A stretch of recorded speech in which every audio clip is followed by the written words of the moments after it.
Hello student, welcome to my channel. Myself Akshay Kumar Gupta और आज का जो वीडियो लेक्चर है वो थेवेनिन्स और नॉर्टन थ्योरम्स को आगे बढ़ाते हुए जो थेवेनिन इक्विवेलेंट इम्पीडेंस होता है उसको हम कैसे कैलकुलेट करेंगे, यानी how to calculate Thevenin equivalence impedance. Clear? इसको हम कैसे कैलकुलेट करेंगे इस चीज़ के बारे में। तो इसको कैलकुलेट करने के हमारे पास तीन तरीके हैं। तीन तरीके क्या होते हैं वो डिपेंड करता है कि आपके जो सोर्सेस हैं वो इंडिपेंडेंट सोर्स कैरी कर रहे हैं या डिपेंडेंट सोर्स भी उनमें इन्वॉल्व है। इन सब चीज़ों पे डिपेंडेंट होता है। ठीक है, अगर मैं सर्किट की बात करूँ, only independent sources are there, केवल आपका इंडिपेंडेंट सोर्स ही अवेलेबल है सर्किट में, तो उस कंडीशन में हम कैसे इसको मेजर करेंगे थेवेनिन इक्विवेलेंट इम्पीडेंस को। क्लियर? और दूसरा तरीका है कि इंडिपेंडेंट प्लस डिपेंडेंट, दोनों तरह के सोर्सेस आपके अगर अवेलेबल हैं सर्किट में, आप कैसे इसको कैलकुलेट करो। क्लियर? और थर्ड मेथड जो होता है वो जो डुअल नेटवर्क का लॉजिक होता है Thevenin equivalent and Norton equivalent circuit का, उस लॉजिक के थ्रू हम सीधे फाइंड आउट करते हैं, जो हमने VTH इक्वल टू IN या I ZTH पढ़ा था हमने, और ZTH की वैल्यू क्या हो जाती है VTH अपॉन IN के बराबर। और ये VTH अपॉन IN जो होता है वो बेसिकली क्या होता है, ये होता है आपका open circuit voltage and short circuit current, यानी VOC अपॉन ISC निकाल देना होता है, जिसके अक्रॉस हमें इक्विवेलेंट सर्किट ड्रॉ करना होता है। क्लियर? तो ये एक तीसरा तरीका होता है। ये किसी भी सर्किट के लिए हो सकता है, ये इंडिपेंडेंट सोर्स केवल हो, इंडिपेंडेंट प्लस डिपेंडेंट सोर्स हो, किसी भी सर्किट के लिए आप इसको कर सकते हैं। तो सबसे पहले हम देखते हैं कि अगर circuit has only independent sources, circuit has only independent sources,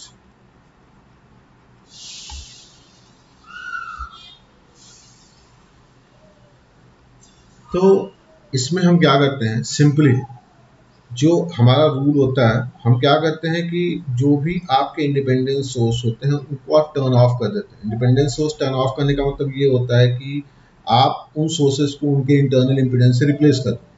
clear? All the independent sources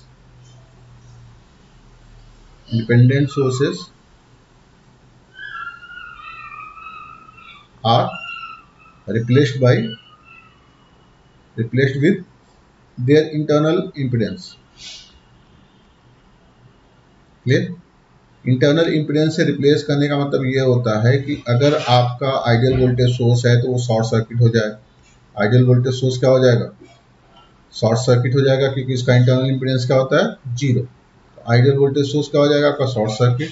अगर आइडियल करंट सोर्स की बात करें, आइडियल करंट सोर्स की वैल्यू हो जाएगी आपकी ओपन सर्किट। क्यों? क्योंकि इसका इंटरनल इंपीडेंस क्या होता है, इनफाइनाइट होता है, और इनफाइनाइट के केस में Z टेंडिंग टू इनफाइनाइट का मतलब होता है ओपन सर्किट। या इसी चीज को आप दूसरे लैंग्वेज में भी बोल सकते हैं कि ऑल द इंडिपेंडेंट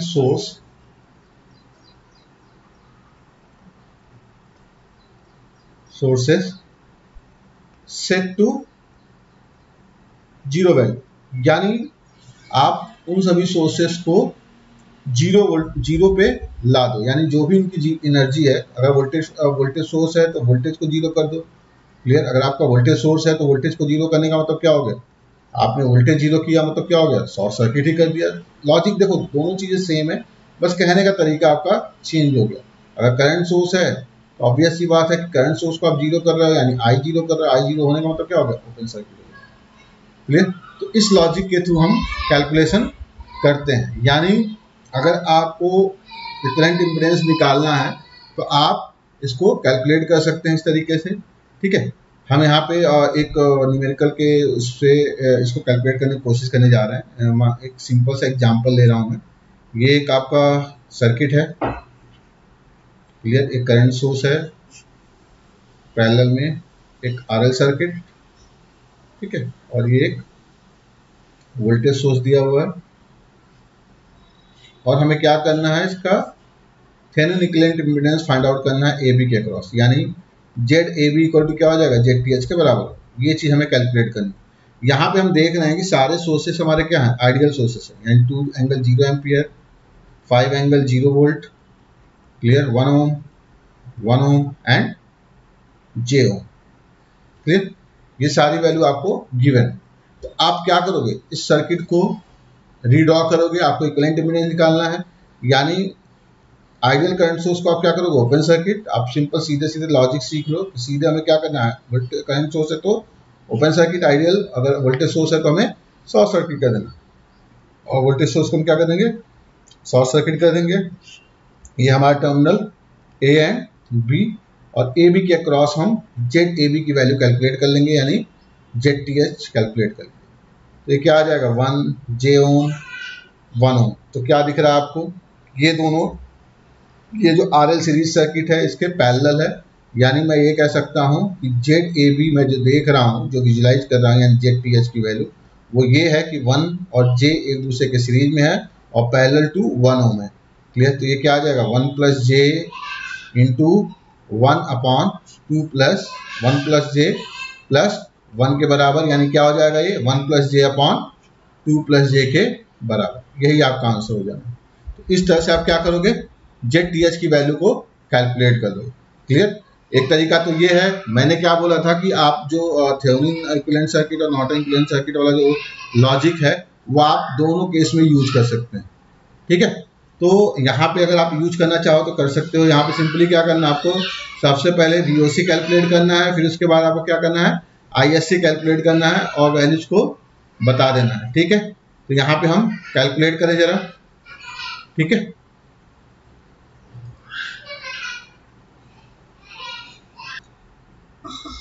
ठीक है, तो आप यहां से ऐसे भी कैलकुलेट कर सकते हैं।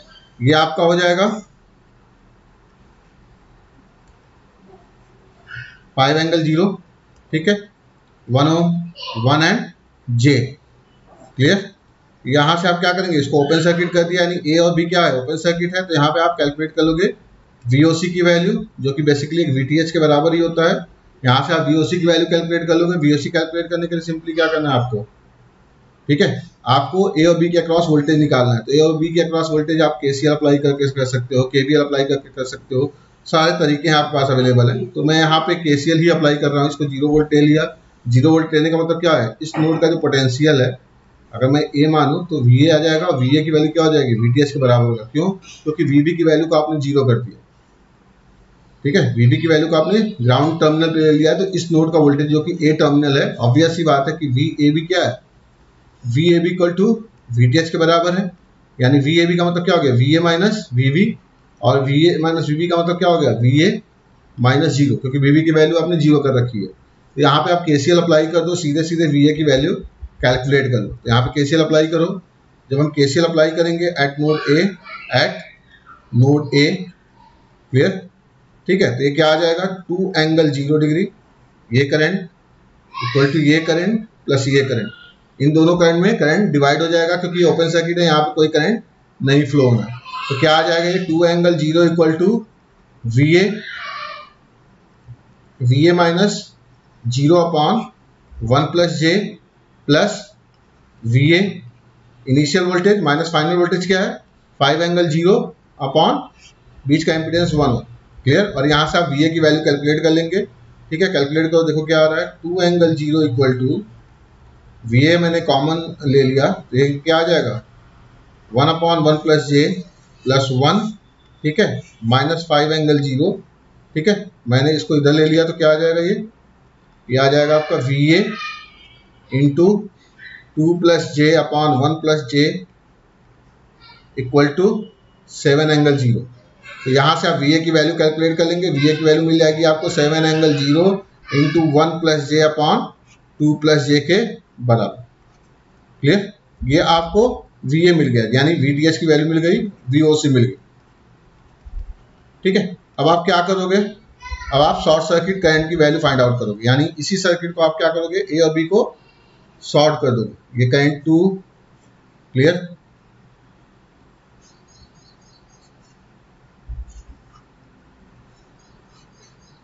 ए और बी को हमने शॉर्ट कर दिया, क्लियर, और यहां से हमने short circuit current find out कर लिया ISC, क्लियर। जो भी ISC मुझे मिल जाएगा, सिंपली क्या करूंगा, इससे वोल्टेज को डिवाइड कर दूंगा तो मुझे थेवेनिन इक्विवेलेंट इंपीडेंस मिल जाएगा। जब ये शॉर्ट सर्किट हो गया तो आपको फील हो रहा होगा कि VAB की वैल्यू क्या हो गई, 0। VAB की वैल्यू 0 होने का मतलब इसके अक्रॉस वोल्टेज भी 0 है, इसके अक्रॉस भी वोल्टेज 0 ही है, क्लियर। इसका अक्रॉस वोल्टेज क्या हो गया, 0 हो गया, क्योंकि पैरेलल सर्किट है। ये आपका 2 एंगल 0 एम्पियर का करंट है, ठीक है। ये जब आपका 0 वोल्टेज हो गया, यानी इस एलिमेंट में कोई करंट फ्लो नहीं करेगा। यानी अगर मैं कहूं, क्लियर, तो यहाँ पे जो टोटल करंट की वैल्यू आएगी, अगर आप कैलकुलेट करोगे तो ये जो वैल्यू आएगी, ये आपका 2 एम्पियर यहाँ से आ रहा है, ठीक है। यहाँ में कोई करंट फ्लो होगा, इसको हम क्या करेंगे, बाय अप्लाइंग KVL कैलकुलेट कर लेंगे, ठीक है। अब सर्किट में इसका रोल नहीं है, अब ये सर्किट में इन्वॉल्व ही नहीं, क्योंकि इसका क्रॉस वोल्टेज 0 है। ये आपका 2 एंगल 0 का एम्पियर करंट आ रहा है। इस करंट को मैं फाइंड आउट कर लूंगा by applying KVL in this loop. मान लो ये करंट I है, ठीक है, तो इसको मैं KVL अप्लाई कर रहा हूं, तो 5 angle 0 minus I into 1 equal to 0, यानी I की वैल्यू कितनी आ गई, 5 एंगल 0 एम्पियर। यानी ये करंट कितना है, 5 एंगल 0 एम्पियर है। तो ISC की वैल्यू क्या आ जाएगी, by applying KVL at this node, क्या आ जाएगा, ये I प्लस 2 एंगल 0 एम्पियर के बराबर, यानी कितना हो जाएगा, ये 7 एंगल 0 एम्पियर। 5 प्लस 2 यानी 7। वैसे भी आपको पता है कि पूरा शॉर्ट सर्किट के थ्रू करंट फ्लो कर जाएगा, यानी ये करंट प्लस ये करंट की वैल्यू क्या हो जाएगी, 7 एंगल 0 एम्पियर के बराबर हो जाएगा।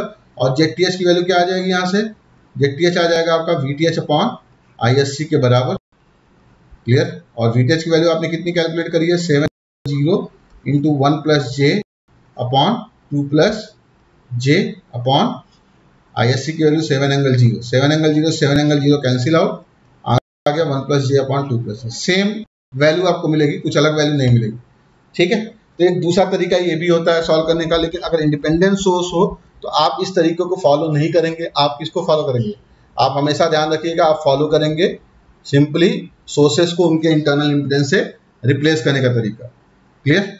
अब हम देखते हैं सेकेंड, यानी जब सर्किट में डिपेंडेंट सोर्स का भी इन्वॉल्वमेंट हो जाए, यानी dependent plus independent source.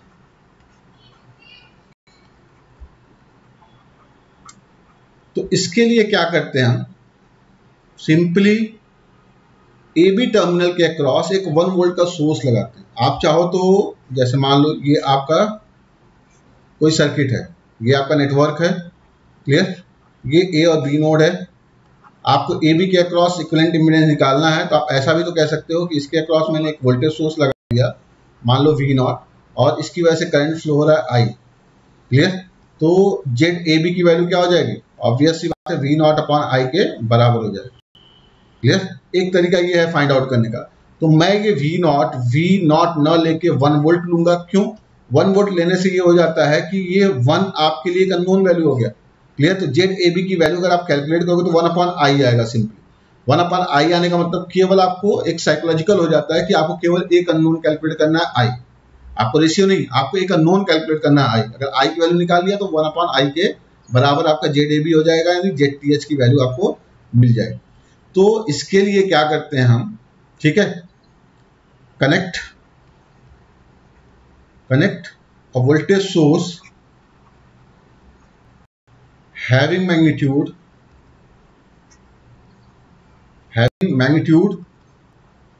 1 volt across the terminal। लेकिन एक चीज ध्यान रखना है यहाँ पे कि आपको इंडिपेंडेंट सोर्स को उनके इंटरनल इंपीडेंस से रिप्लेस करना ही करना है, ठीक है।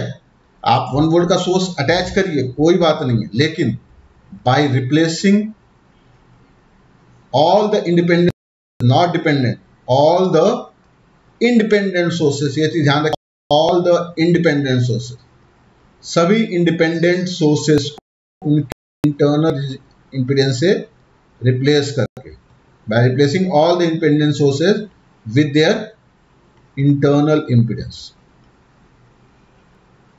यानी वोल्टेज सोर्स है तो शॉर्ट सर्किट हो गया, करंट सोर्स है तो ओपन सर्किट हो गया, सिंपल लॉजिक, क्लियर, ठीक है। तो ये काम हम करते हैं और हम क्या करते हैं, ZTH की वैल्यू कैलकुलेट कर लेते हैं। तो ZTH की वैल्यू क्या हो जाती है, 1/i के बराबर। हमें क्या करना होता है, बस i कैलकुलेट करना होता है। क्लियर? तो एक न्यूमेरिकल देखते हैं, उससे ज़्यादा क्लियर होगा अच्छे से। ठीक है, क्वेश्चन में, इसी क्वेश्चन में थोड़ा सा चेंज कर देता हूं मैं। जो करंट सोर्स लिया मैंने उसको मैं एक डिपेंडेंट करंट सोर्स ले लेता हूं।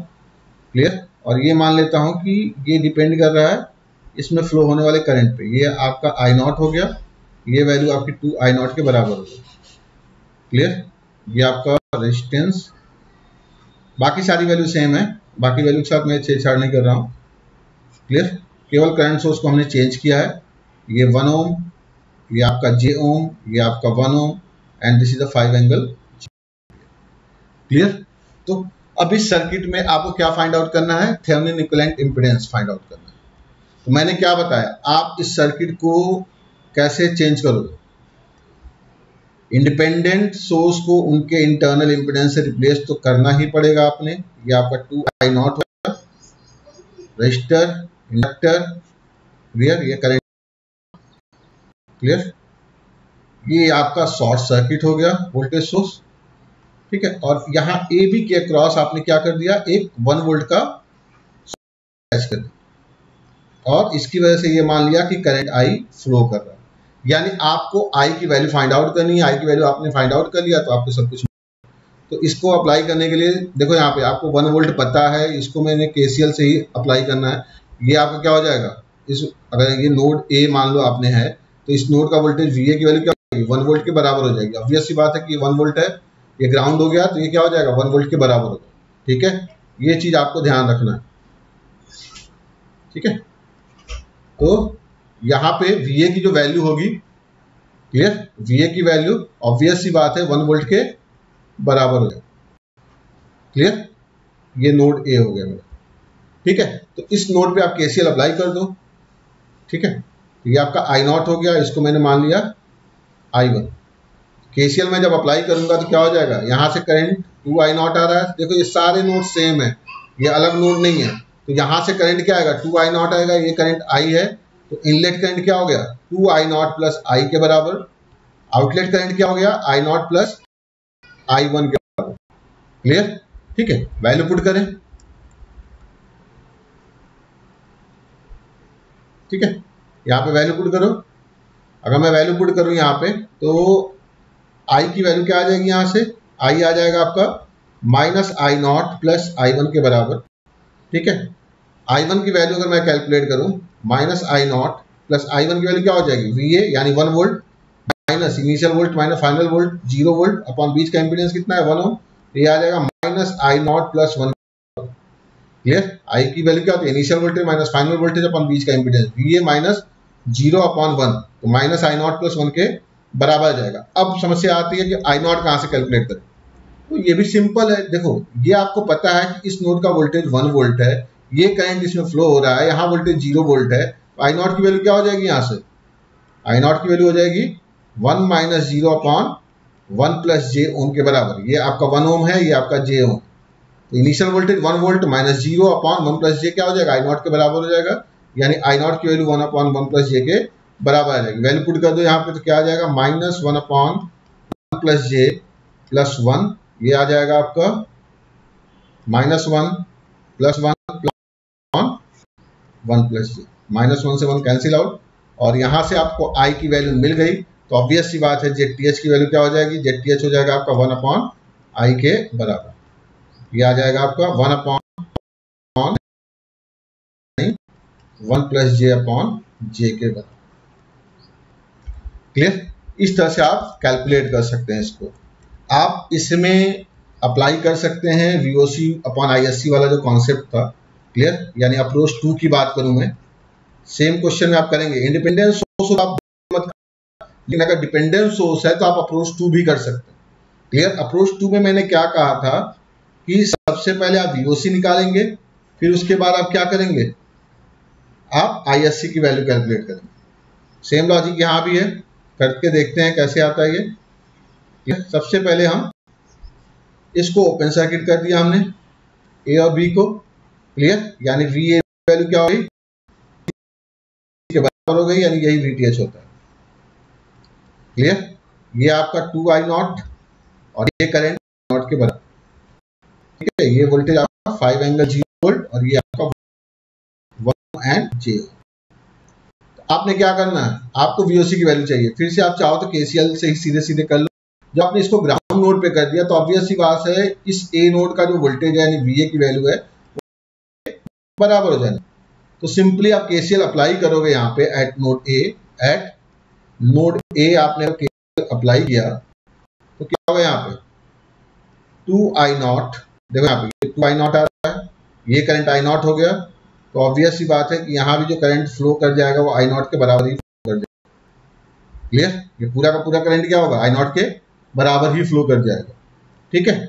यानी आपका जो हो जाएगा 2I0 की वैल्यू अगर मैं देखूं तो क्या आ जाएगा, ये I0 की वैल्यू, ठीक है।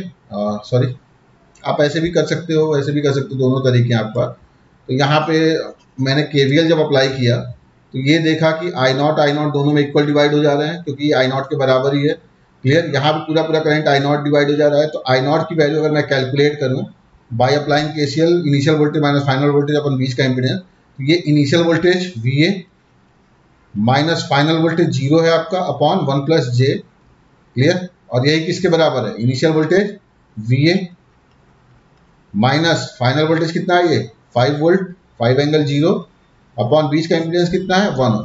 क्लियर, तो ये दोनों वैल्यू क्या है, बराबर हो रही हैं। वैल्यू पुट करके आंसर बस निकाल लो। यहाँ पे VA minus 0 upon 1 plus J equal to VA minus 5 angle 0। Clear, cross multiply कर दिया हमने तो क्या आ जाएगा, ये VA equal to 1 plus J VA minus 5 angle 0 1 plus J, ठीक है। यहाँ से VA की वैल्यू जब आप कैलकुलेट करोगे तो VA आपको मिल जाएगा, VA इंटू J, VA को एक साथ ले लिया हमने तो VA into J equal to 5 angle 0 into 1 plus J। 5 angle 0 का मतलब 5 ही होता है। तो यहाँ से VA की वैल्यू आपने फाइंड आउट कर ली, क्या आ गया, VA आ गया आपका 5 into 1 plus J by J। Clear, यानी यही क्या हो गया आपका VOC के बराबर और यही आ गया आपका। क्लियर, तो इस तरह से हमने VOC कैलकुलेट कर लिया। अगर मैं बात करूं अब ISC की, तो ISC कैसे कैलकुलेट करेंगे, ये आपका register, inductor, current I0, clear, register end voltage source, और हमने क्या किया, A और B टर्मिनल को शॉर्ट सर्किट कर, और यहां से हमने ISC की वैल्यू कैलकुलेट कर लेंगे। तो हमने A और B टर्मिनल को शॉर्ट सर्किट कर लिया तो ऑब्वियस सी बात है ये वोल्टेज 0 होगा, ये भी वोल्टेज 0 वोल्ट होगा। जब 0 वोल्ट होगा तो I0 की वैल्यू क्या आ जाएगी, I0 की वैल्यू। क्लियर, जब I0 0 आ जाएगा, मेरी बात ध्यान से सुनना, जब I0 0 आ जाएगा, क्लियर, तो इस सर्किट का कोई रोल रह ही नहीं जाएगा। यहाँ से 2I0 की वैल्यू 0, ठीक है। यानी ISC जो फ्लो करेगा वो पूरा का पूरा ISC रूप में कर जाएगा। क्लियर, ये पूरा का पूरा जो करंट ISC होगा यहीं से फ्लो कर जाएगा। शॉर्ट सर्किट करने पे इस रजिस्टर और इंडक्टर का जो सीरीज सर्किट है उसमें कोई करंट फ्लो नहीं कर रहा है, यानी I0 की वैल्यू 0 हो गई क्योंकि 0 वोल्ट है। जब I0 0 हो गया तो 2I0 की वैल्यू भी 0 एम्पियर हो गई, यहाँ भी कोई करंट नहीं मिलेगा। तो एक तरह से सर्किट आपको सिंपली एक ये सर्किट मिला। क्लियर, और यही ISC यहाँ पे फ्लो कर जा रहा है। तो आप क्या करोगे, सिंपली इसमें KVL अप्लाई कर दोगे तो क्या आ जाएगा, ये 0 minus ISC into 1 equal to 0, यानी ISC की वैल्यू कितनी आ गई आपकी 5 एंगल 0 एम्पियर के बराबर। क्लियर, यानी 5 एम्पियर के बराबर।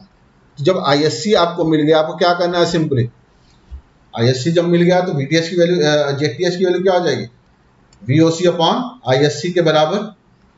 क्लियर, या VTH अपॉन ISC के बराबर, और VTH की वैल्यू आपने ऑलरेडी फाइंड आउट कर ली, ISC की वैल्यू ऑलरेडी फाइंड आउट कर ली, वैल्यू पुट कर दो 5 into 1 plus J upon J upon 5, 5 से 5 कैंसिल आउट हो गया, कितना आ गया 1 plus J by J। Same value निकल के आ गई इस अप्रोच से भी।